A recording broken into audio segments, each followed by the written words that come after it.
आज हम जिस टॉपिक को पढ़ने जा रहे हैं उसका नाम है क्विनोलोन्स।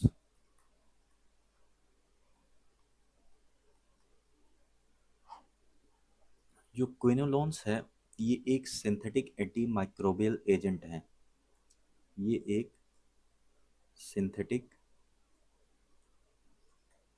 एंटी माइक्रोबियल एजेंट है। इसका जो पहला मेंबर था क्विनोलोन्स का, उसका नाम नेलिडिक्सिक एसिड था। जो फर्स्ट मेंबर था, first member of this group is नेलिडिक्सिक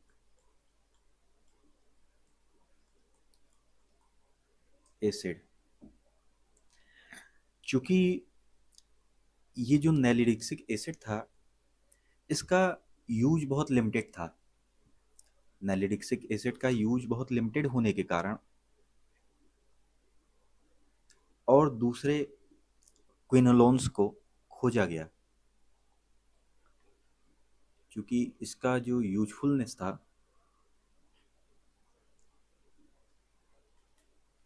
usefulness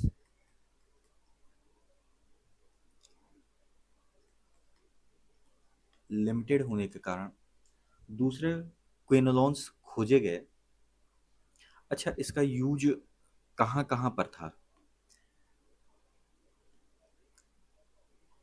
main इसका यूज तो यूटीआई में, यूरिनरी ट्रैक्ट इन्फेक्शन में, यूरिनरी ट्रैक्ट इन्फेक्शन में, और जीआई इन्फेक्शन में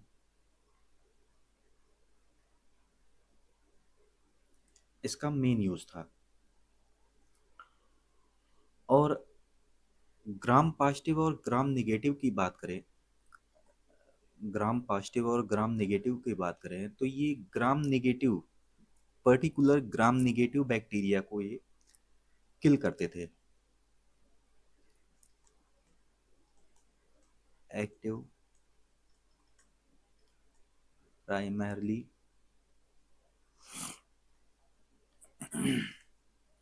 अगेंस्ट ग्राम नेगेटिव बैक्टीरिया। तो ये प्राइमरली जो है ग्राम नेगेटिव बैक्टीरिया के प्रति एक्टिव थे। इनका ग्राम पॉजिटिव पर कोई रिस्पांस नहीं था, इसलिए इनको जो है नैरो स्पेक्ट्रम एंटीबायोटिक कहा गया। इसलिए इन्हें नैरो स्पेक्ट्रम स्पेक्ट्रम एंटीबायोटिक कहा गया। क्यों? क्योंकि इनका दायरा सीमित था। ये केवल और केवल ग्राम नेगेटिव बैक्टीरिया के प्रति अपना रिस्पांस दिखाते थे। सो समय के साथ क्या हुआ कि इनका यूज होने के साथ, समय के साथ क्या हुआ कि बैक्टीरिया इनके खिलाफ रेजिस्टेंसी डेवलप करने लगे। बैक्टीरिया इनके खिलाफ रेजिस्टेंसी डेवलप करने लगे।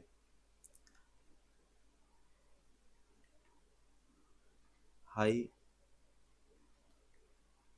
Frequency high frequency of bacterial resistancy.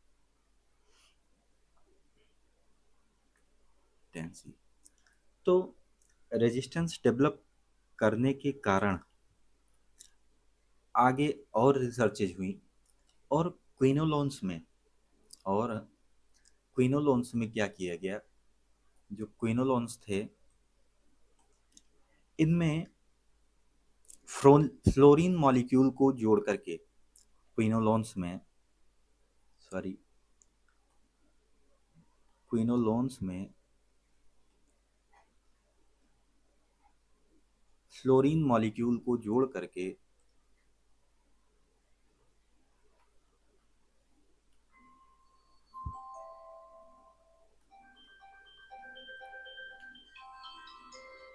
Fluorine molecule जोड़ करके क्या बनाया गया? फ्लोरोक्विनोलोन्स बनाया गया। फ्लोरोक्विनोलोन्स।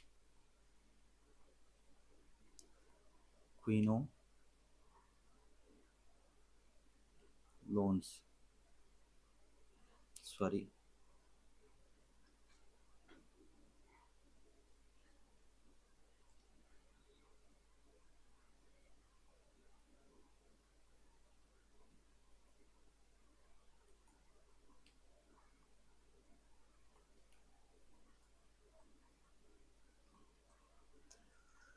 चूंकि जो क्विनोलोन्स थे, जिनमें पहला मेंबर खोजा गया नेलिडिक्सिक एसिड, तो उसके खिलाफ बैक्टीरिया ने रेजिस्टेंसी डेवलप कर ली थी, जिसके कारण आगे रिसर्च किया गया। और जो क्विनोलोन्स थे इनमें फ्लोरीन मॉलिक्यूल जोड़ करके फ्लोरोक्विनोलोन्स को तैयार किया गया। अब ये जो फ्लोरोक्विनोलोन्स थे, इनके पास कुछ खासियत थी। इनके पास इनके पास कुछ खासियत थी। क्या खासियत थी वो देखते हैं।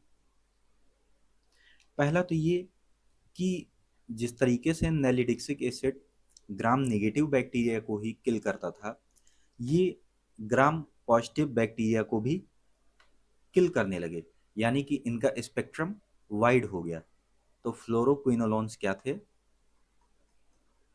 वाइडर स्पेक्ट्रम के वाइडर स्पेक्ट्रम के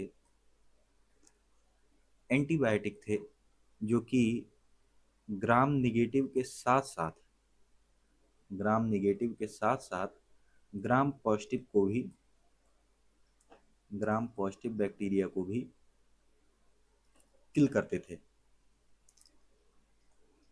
दूसरा ये कि इनकी जो ओरल बायो अवेलेबिलिटी थी वो काफ़ी ज़्यादा थी।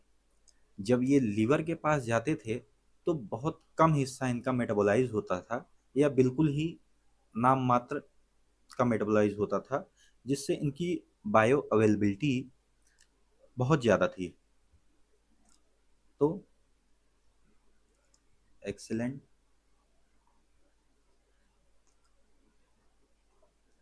Oral bio availability,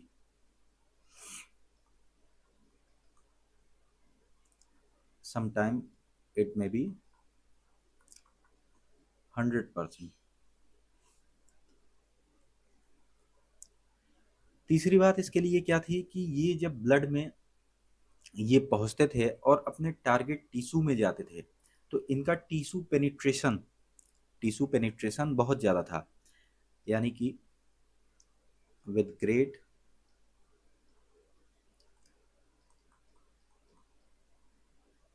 tissue penetration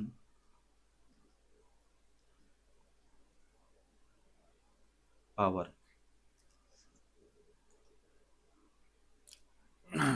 चौथा जो फ्लोरोक्विनोलोन्स के लिए बात कही गई कि इनका जो साइड इफेक्ट था इनका जो साइड इफेक्ट था वो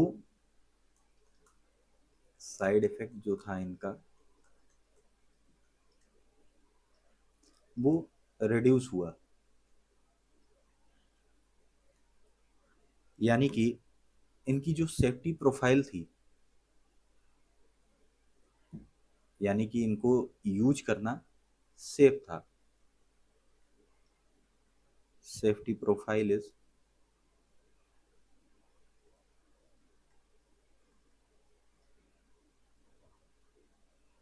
गुड।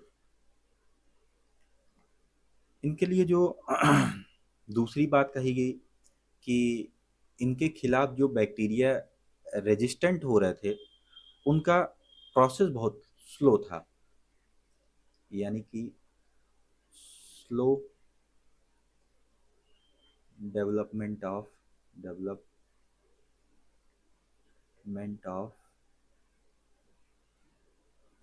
Bacterial bacterial resistance.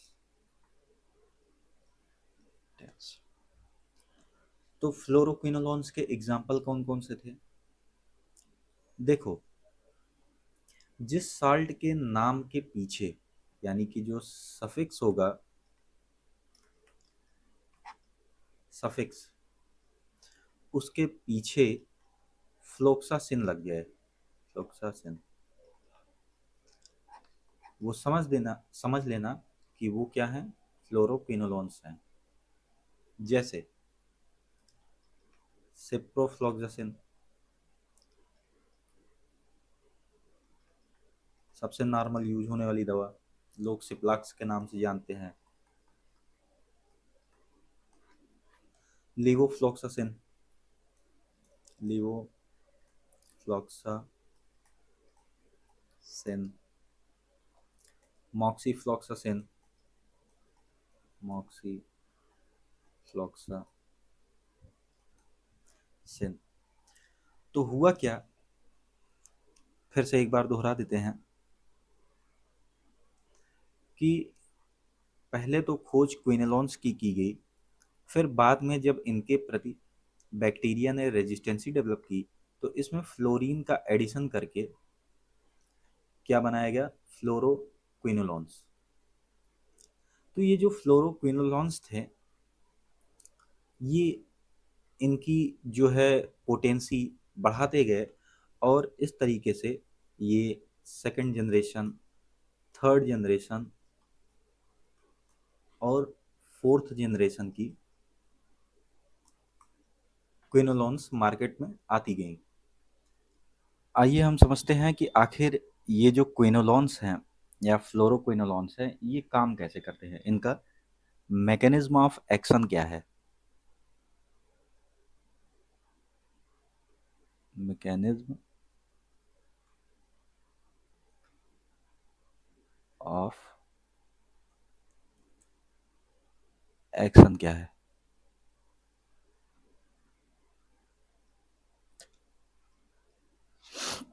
देखो, जब कोई बैक्टीरिया होस्ट बॉडी में जाता है, जब कोई बैक्टीरिया होस्ट बॉडी में जाता है, तो वो अपनी संख्या बढ़ाने की कोशिश करता है।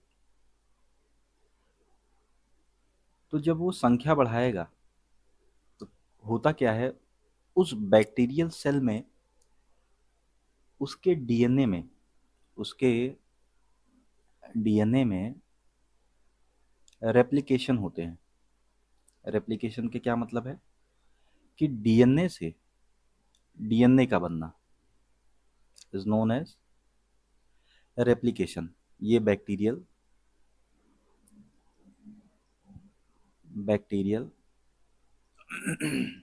डीएनए है। तो डीएनए का रेप्लिकेशन होने के लिए, डीएनए का रेप्लिकेशन होने के लिए, रेप्लिकेशन ऑफ डीएनए, उसके ये जो स्ट्रैंड है उसका ओपन होना जरूरी है।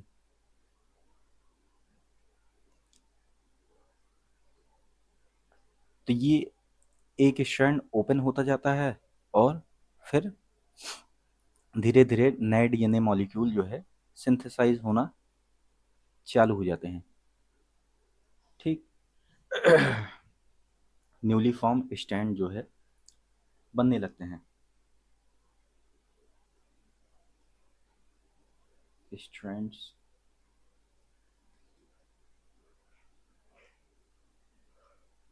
Are separated.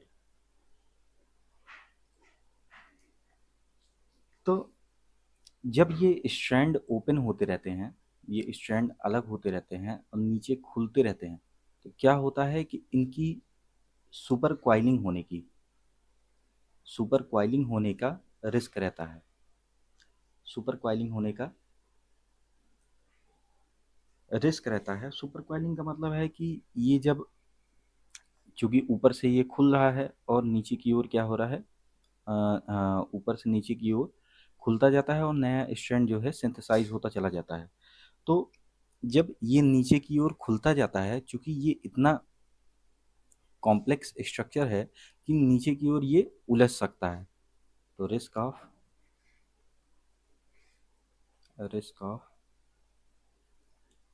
सुपर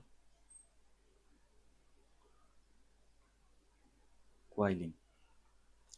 तो इस सुपर क्वाइलिंग को प्रिवेंट करने के लिए, इस सुपर क्वाइलिंग को प्रिवेंट करने के लिए कुछ एंजाइम होते हैं, कुछ एंजाइम होते हैं जो कि उस सुपर क्वाइलिंग को होने से रोकते हैं। To prevent to prevent super coiling, super coiling, they use, they means bacteria, they use some enzyme, some enzyme। वो एंजाइम कौन कौन से हैं? लाइक डीएनए गायरेज या टोपो आइसोमरेज, या टोपो आइसोमरेज। तो हमने क्या बताया कि जब एक बैक्टीरिया से नया बैक्टीरिया बन रहा होता है तो उसमें डीएनए से नया डीएनए सिंथेसाइज होता है। तो स्ट्रैंड्स, जब पुराने डीएनए का स्ट्रैंड सेपरेट होता है तो उसमें जो है सुपर क्वाइलिंग का रिस्क रहता है। इस सुपर क्वाइलिंग को रोकने के लिए बैक्टीरिया कुछ एंजाइम यूज करते हैं जिसका नाम है डीएनए गायरेज या टोपो आइसोमरेज। डीएनए गायरेज या टोपो आइसोमरेज ये क्या करते हैं, ये इस सुपर क्वाइलिंग को रोकते हैं। ये क्या करते हैं, ये इस सुपर क्वाइलिंग को रोकते हैं। तो अब यहाँ पर ये जो हम एंटीबायोटिक दे रहे हैं, क्विनोलोन्स, क्विनोलोन्स या फ्लोरोक्विनोलोन्स, तो ये करते क्या हैं, ये क्विनोलोन्स या फ्लोरोक्विनोलोन्स ये इस डीएनए गायरेज या टोपो आइसोमेरेज को इनहिबिट कर देते हैं। इनहिबिट डीएनए गायरेज या टोपो आइसोमरेज। अब जब ये एंजाइम जो है इनहिबिट हो जाएंगे, इनको क्विनोलोन्स और फ्लोरोक्विनोलोन्स ने इनहिबिट कर लिया, तो क्या होगा कि ये जो सुपर क्वाइलिंग को प्रिवेंट कर रहे थे वो सुपर क्वाइलिंग होगी। तो यहां पर हम लिखेंगे super coiling occurs, super coiling coiling occurs. अब जब सुपर क्वाइलिंग होगा, जब सुपर क्वाइलिंग होगा तो इससे क्या होगा कि बैक्टीरिया की डेथ हो जाएगी। तो दे बिकम बैक्टीरिसाइडल, बैक्टीरिसाइडल यानी कि दे किल बैक्टीरिया, यानी कि super coiling, super coiling, super coiling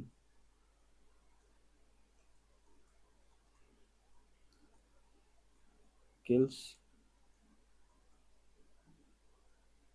bacteria. तो यहाँ पर हमने क्या बताया, ये आपको समझ में आ गया होगा कि जो बैक्टीरियल डीएनए थे वो रेप्लिकेशन के दौरान उसमें सुपर क्वाइलिंग ना हो सके, वो डीएनए गायरेज या टोपो आइसोमरेज नामक एंजाइम का इस्तेमाल करते हैं। तो क्विनोलोन्स क्या करते हैं इन्हीं डीएनए गायरेज या टोपो आइसोमरेज को रोक देते हैं, जिससे सुपर कॉइलिंग होती है और बैक्टीरिया मर जाता है। तो हम देखते हैं कि इस ड्रग का जो है नॉर्मल ह्यूमन सेल पर क्या असर पड़ता है। चूंकि जो नॉर्मल ह्यूमन सेल हैं वो भी रेप्लिकेट करते रहते हैं, तो ये जो ड्रग है ये नॉर्मल ह्यूमन सेल के रेप्लिकेशन पर कोई भी प्रभाव नहीं डालती है। तो ह्यूमन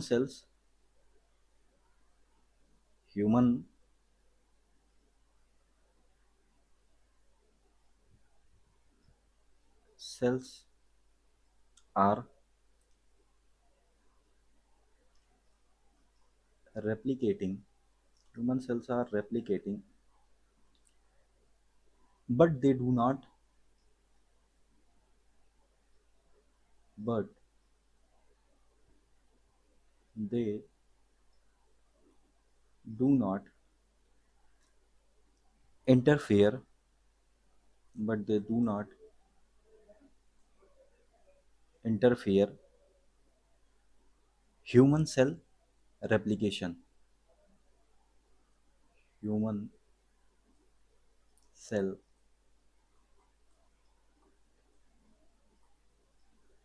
replication, ये बात हमें ध्यान रखना है कि ये जो नॉर्मल ह्यूमन सेल रेप्लिकेशन हो रहे हैं, जो नॉर्मल सेल ह्यूमन रेप्लिकेशन हो रहे हैं, उन पर जो है इन दवाओं का कोई इफेक्ट नहीं होता।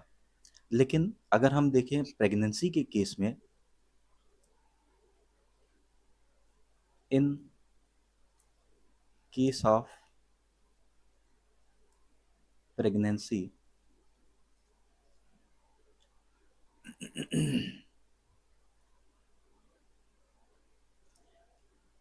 एक प्रेग्नेंट लेडी है, मान लो,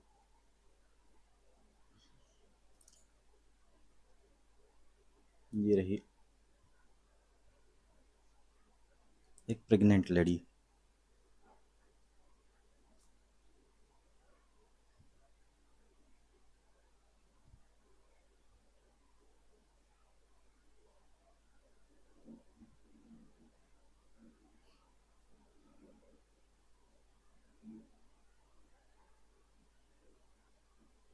ये रहा फीटस। तो ये जो दवा है, ये दवा क्या करती है कि ये प्लेसेंटल बैरियर को क्रॉस कर जाती है। तो this drug can cross placental barrier.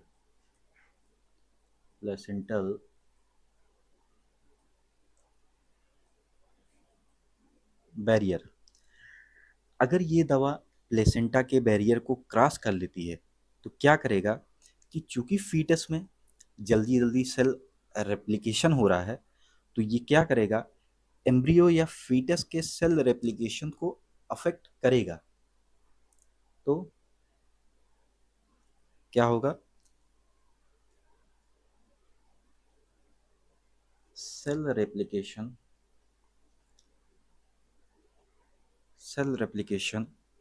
may be affected in may be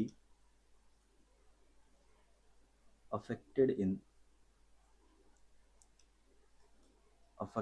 affected in embryo or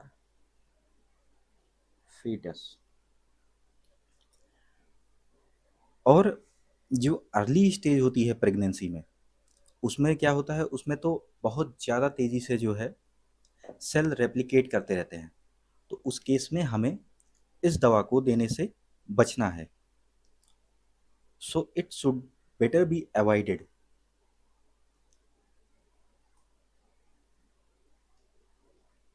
so avoid this drug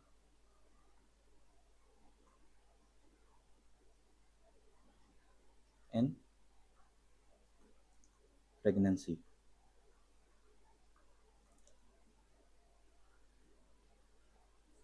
क्यों अवॉइड करना है? क्योंकि दिस में बी अफेक्ट द ऑर्गेनोजेनेसिस, यानी कि ऑर्गन के डेवलपमेंट में ये प्रॉब्लम कॉज कर सकते हैं। So because it can cause fetal toxicity, because can cause fetal toxicity, affect the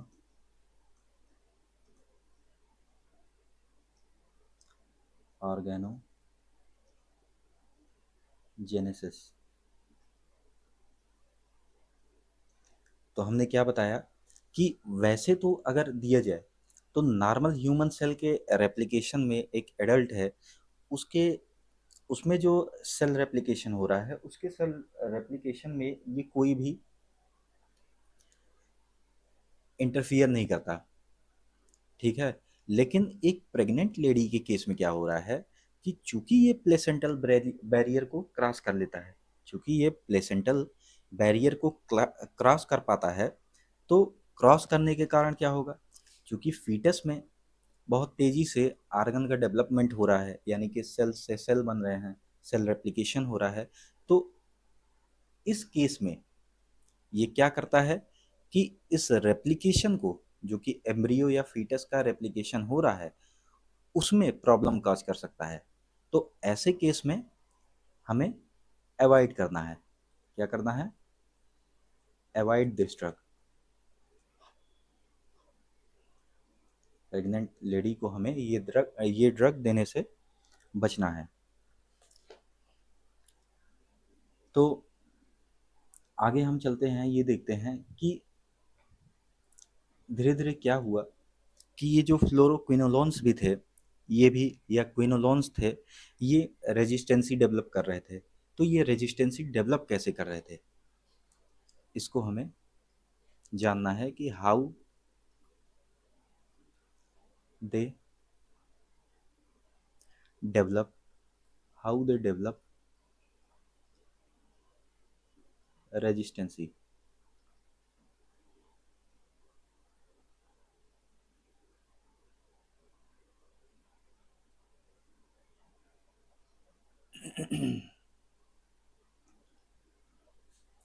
तो मान लीजिए ये एक बैक्टीरियल सेल है,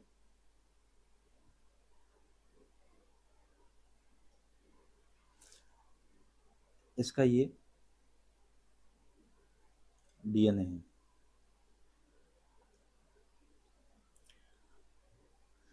तो हमने बताया कि ये डीएनए सुपर क्वाइलिंग से बचने के लिए इनमें कुछ एंजाइम होते हैं, लाइक टोपो आइसोमरेज।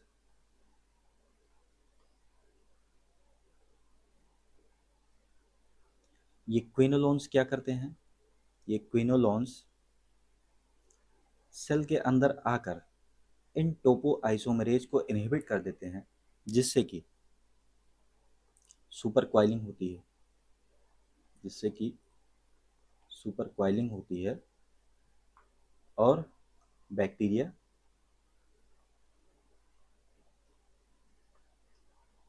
खत्म हो जाते हैं, ठीक। तो जब बैक्टीरिया ने देखा कि ये किस प्रोसेस के तहत, ये क्विनोलोन्स किस प्रोसेस के तहत हमको अफेक्ट कर रहे हैं, तो उन्होंने उस मैकेनिज्म को बदलने की कोशिश की। तो बैक्टीरिया का क्या करता है कि बैक्टीरिया अपने डीएनए में बदलाव ला देता है, और इस बदलाव के कारण वो जो एंजाइम बना रहा होता है, जैसे कि डीएनए गायरेज या टोपो आइसोमरेज, उसमें भी बदलाव ला देता है। और इस बदलाव के कारण इस बदलाव के कारण जो एंजाइम है वही बदल गया। जब पहले जो बैक्टीरिया टोपो आइसोमरेज या डीएनए गायरेज बना रहा था, अब इस बैक्टीरिया ने क्या किया, इस मोड ऑफ एक्शन को समझ करके उसने अपने एंजाइम को ही बदल दिया। चेंज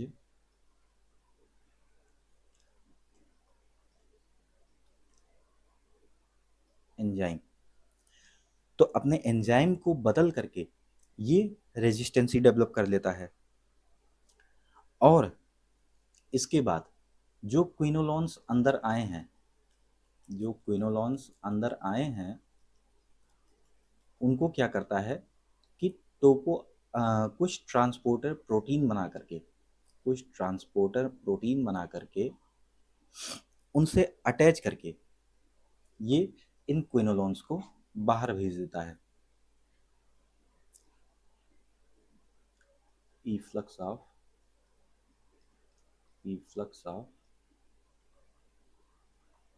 क्विनोलॉन्स।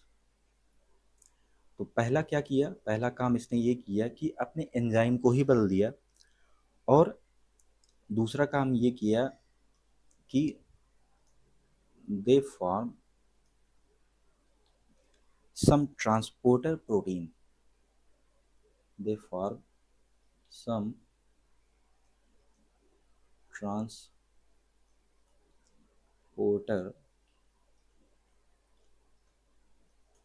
प्रोटीन। ये ट्रांसपोर्टर प्रोटीन क्या करते हैं कि जो क्विनोलॉन्स सेल के अंदर आ गए हैं उनको पकड़ करके वो सेल के बाहर फेंक देता है। क्या करता है, सेल के बाहर फेंक देता है। तो इस प्रकार से दे डेवलप रेजिस्टेंसी अगेंस्ट क्विनोलॉन्स। आइए अब देखते हैं कि इस जो क्विनोलॉन्स है इसकी स्पेक्ट्रम ऑफ एक्टिविटी क्या है। तो जैसा जानते हैं कि क्विनोलॉन्स जो है, क्विनोलॉन्स वाइडर स्पेक्ट्रम की एंटीबायोटिक है। जो क्विनोलॉन्स हैं ये वाइडर स्पेक्ट्रम की एंटीबायोटिक है, और they are bactericidal, they are bactericidal, यानी कि ये बैक्टीरिया को मार देती हैं। तो हमने पढ़ा है कि दो टाइप की एंटीबायोटिक होती है, एक बैक्टीरियोस्टैटिक जो कि बैक्टीरिया की ग्रोथ को रोकते हैं, और दूसरा बैक्टीरिसाइडल यानी कि जो बैक्टीरिया को किल कर देते हैं। तो हम देखते हैं कि कौन कौन से बैक्टीरिया हैं जिन पर क्विनोलॉन्स का असर होता है। तो जैसे मेथिलीन सेंसिटिव स्टेफाइलोकोकस ऑरियस और मेथिलीन रेजिस्टेंट स्टेफाइलोकोकस ऑरियस, ये ग्राम पॉजिटिव कोकाई हैं जिन पर क्विनोलॉन्स का असर होता है। इसके अलावा ग्राम पॉजिटिव कोकाई में स्ट्रेप्टोकोकस न्यूमोनी है, स्ट्रेप्टोकोकस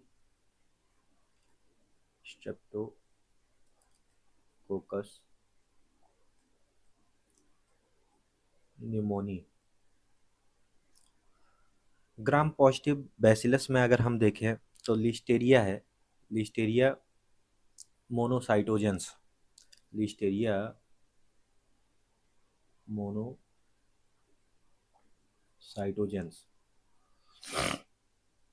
जो लिस्टेरिया मोनोसाइटोजेंस हैं इनके खिलाफ जो है अब तो दूसरी भी एंटीबायोटिक्स आ गई हैं, जैसे कि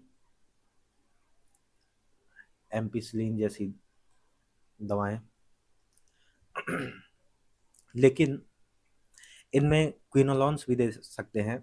लेकिन अगर लिस्टेरिया का इन्फेक्शन बच्चों में होता है, न्यूबॉर्न बेबीज में होता है, तो उनमें क्विनोलॉन्स को हम यूज नहीं करते हैं जनरली। अब ग्राम निगेटिव बैसिलाई में कौन कौन से हैं, इसमें एंटेरोबैक्टीरियसी हैं, जैसे कि ई कोलाई पे ये इफेक्टिव है, सीजेला पर इफेक्टिव है, साल्मोनेला, क्लेप्सिएला, स्यूडोमोनास और प्रोटियस जैसे बैक्टीरिया हैं जिन पर क्विनोलॉन्स इफेक्टिव है। नॉन एंटेरोबैक्टीरियसी में हीमोफिलस इन्फ्लुएंजी जो कि generally pneumonia, meningitis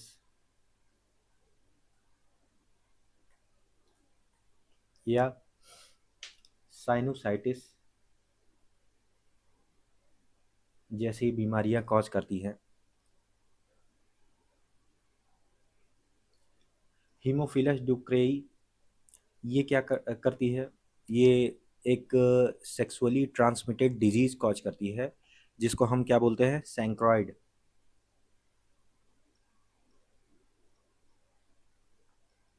सैंक्रोइड। Vibrio cholerae जो कि कॉलरा कॉज करता है। यर्सीनिया पेस्टिस जो कि प्लेग के लिए रिस्पॉन्सिबल है। और एच पाइलोरी जिससे कि वेल नोन पेप्टिक अल्सर होते हैं। तो इनके खिलाफ हमारा जो क्विनोलॉन्स है ये इफ़ेक्टिव है। ग्राम निगेटिव कॉकस में अगर देखा जाए तो नीजेरिया गोनोरी जो कि एक एसटीडी डिजीज़ गोनोरिया कॉज करता है, और नीजेरिया मेनिंजाइटिस, इन दोनों के खिलाफ क्विनोलॉन्स हाईली इफ़ेक्टिव होते हैं। इन दोनों के खिलाफ हाईली इफ़ेक्टिव होते हैं। अब कुछ स्पेशल बैक्टीरिया है जैसे कि माइकोबैक्टीरियम।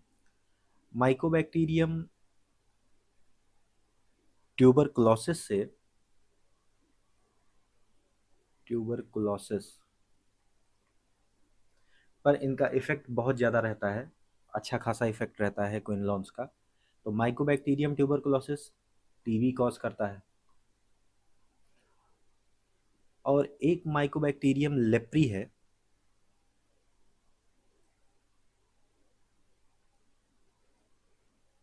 जो कि लेप्रोसी लेप्रोसी कॉज करता है। तो इनके खिलाफ भी ये क्विनलॉन्स इफेक्टिव है। एटिपिकल बैक्टीरिया में माइकोप्लाज्मा और क्लैमाइडिया इनके खिलाफ जो है ये इफेक्टिव होते हैं। और जो आजकल एडवांस फ्लोरोक्विनोलॉन्स आ गए हैं, ये एडवांस फ्लोरोक्विनोलॉन्स एनएरोबिक बैक्टीरिया के खिलाफ भी इफेक्टिव होते हैं। आइए देखते हैं अब इस ड्रग का रूट ऑफ एडमिनिस्ट्रेशन क्या है। Route of drug administration.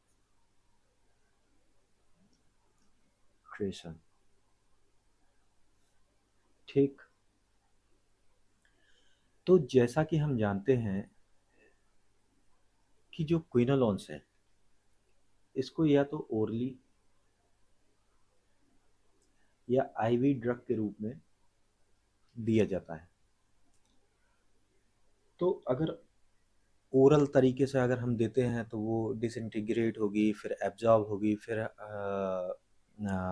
Metabolism होगा इसका लीवर में, तब जा कर के ये सिस्टेमिक सर्कुलेशन में आएगी। और आईवी देने पर ये डायरेक्ट जो है सिस्टेमिक सर्कुलेशन में आ जाती है। तो होता क्या है कि जब हम क्विनोलॉन्स को देते हैं तो इसका बहुत कम पोर्शन ही, ओरली अगर दे रहे हैं तो इसका बहुत कम पोर्शन ही जो है मेटाबोलाइज होता है लीवर में, जिसके कारण जिसके कारण ये जब सिस्टेमिक सर्कुलेशन में पहुंचती है तो ये मैक्सिमम अमाउंट में सिस्टेमिक सर्कुलेशन में पहुंच जाती है। यानी कि जो इसकी बायो अवेलेबिलिटी है वो एक्सीलेंट है। Having excellent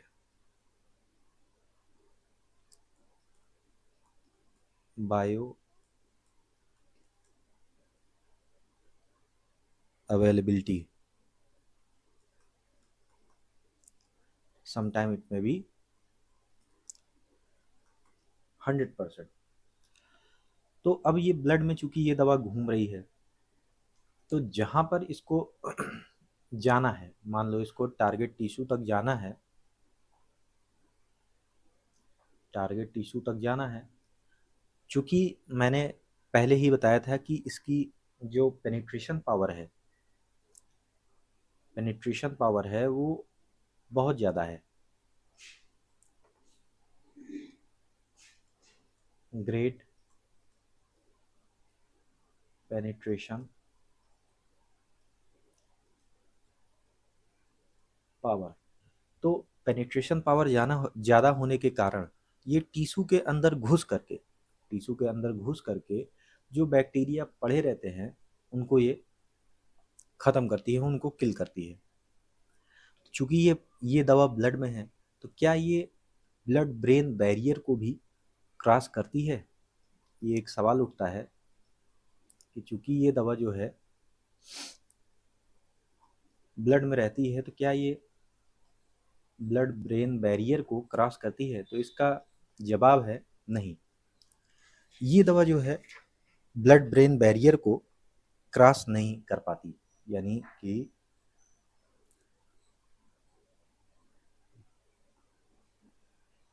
blood brain barrier crossing is poor. लेकिन जो प्रेग्नेंट लेडी हैं उनके ये प्लेसेंटा को क्रॉस कर जाती हैं, और प्लेसेंटा को क्रॉस करने के कारण it may be risky for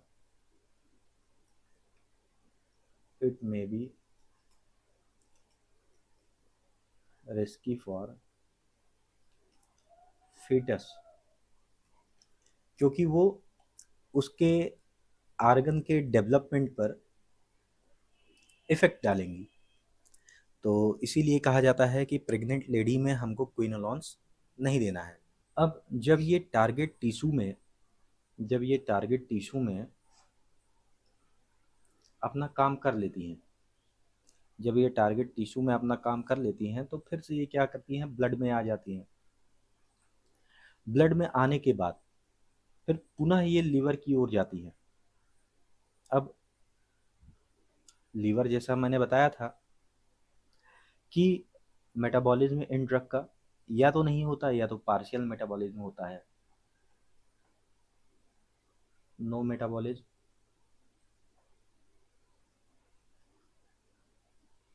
या पार्शियल मेटाबॉलिज्म होता है। तो अब मेटाबॉलिज्म होने के बाद ये क्या होगा, ये जाएंगी किडनी की ओर। क्योंकि अब ये इनको शरीर से, इनका चूंकि काम खत्म हो गया है, अब इनको जो है निकलना भी है। तो ये इनका जो एक्सक्रीशन होता है, जो मेटाबॉलिक प्रोडक्ट था, अगर मेटाबॉलिज्म हुई है तो मेटाबॉलिक प्रोडक्ट,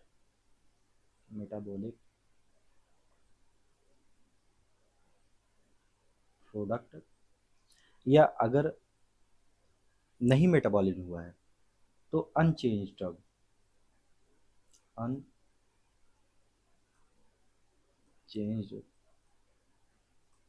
ड्रग, ये क्या होगा, इनका रीनल एक्सक्रीशन हो जाएगा,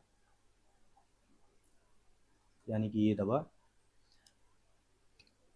यूरिन के माध्यम से शरीर के बाहर आ जाएंगी।